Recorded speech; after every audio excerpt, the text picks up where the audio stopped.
Hi everybody, this is my take on a South Indian style chicken biryani. These are the ingredients you'll need. They can always be adjusted and modified according to your spice level or diet preferences, and I specifically made this recipe with ingredients that everyone should be able to find in your local grocery store or Asian supermarket or anything around, so hopefully everyone can find all the ingredients to make it at home.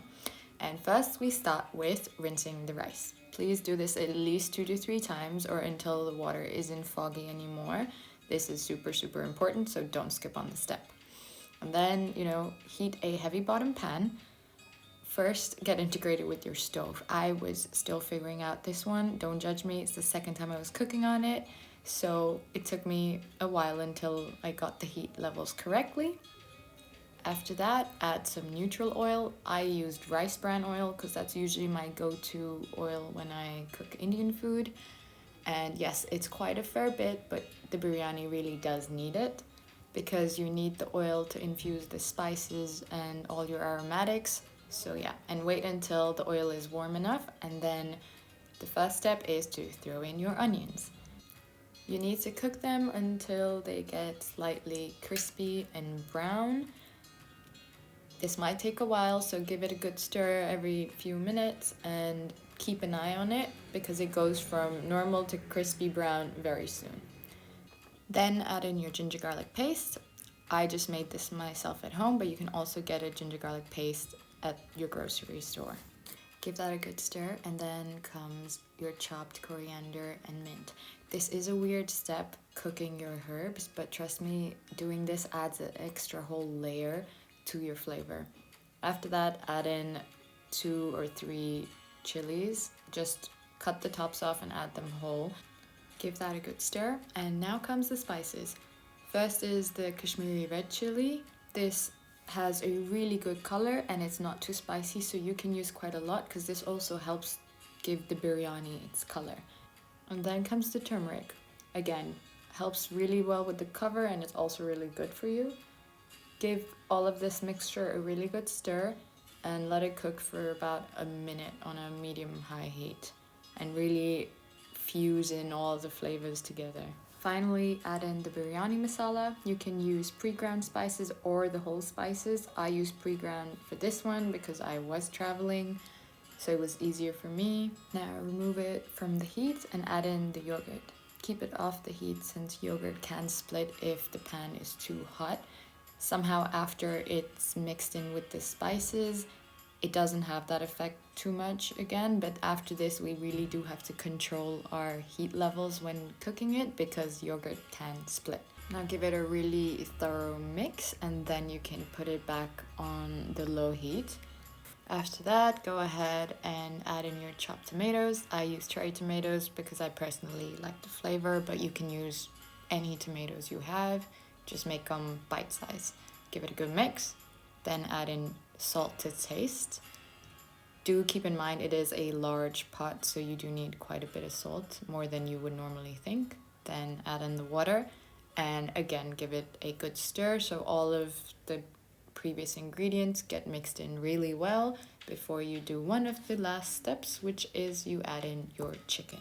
For this, I used skinless thigh pieces with bone. You can literally use any cut you like. You can have it boneless, with bone. You can also try different alternatives if you don't want to eat chicken, but of course keep in mind for difference of cooking time. And now just give it a good stir to make sure nothing is sticking at the bottom of the pan before we cover it up and cook it on medium heat. While the chicken is cooking on the other stove, put on your rice on a high heat. After it starts boiling, let it cook for about 4 to 5 minutes. There are different techniques to integrate the rice into the biryani. This is my favorite. It's also most convenient because I already know that the rice is more or less halfway cooked, making the overall cooking time of the biryani less than it would normally be. After the rice is ready, go back to your chicken and give that a really good stir. Make sure there's nothing sticking to the bottom. This step is again really important because after we integrate the rice back into the chicken masala, it's going to have to sit and cook for a while, so we want to make sure nothing burns at the bottom. After the rice is ready, you can add it on top of the chicken masala. Now, make sure you do not mix this. It needs to go on top like a layer, almost like a blanket, because it's going to act like a heat seal so that the inside, the dum of the biryani can just cook and the masalas can slowly seep up and cook the rice or finish cooking the rice as well. But do not mix this. Just put it on top like a blanket, lay it out pretty, and then cover this mixture. Try use a pan cover without a hole. I just put aluminum foil inside mine so there was no steam escaping, because this one really needs to cook for about 15 to 20 minutes with no escape. Kind of like a pressure cooker, but if you don't have a pressure cooker, this is what works best for it.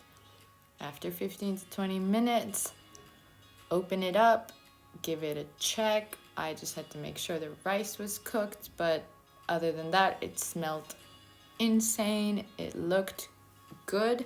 And now is when you can slowly mix the rice and it's ready to serve. Biryani has got to be one of my favorite Indian dishes, not only to eat, but actually to make, because you can experiment and try out so many different versions, North Indian style, South Indian style, a pulao style. It's never ending. If you've never made biryani before, I really hope you try it too, and I hope this recipe helps. I'll put down all the ingredients and measures and stuff in the description box below so you have it. And with that, I hope you have a happy biryani making session, and goodbye!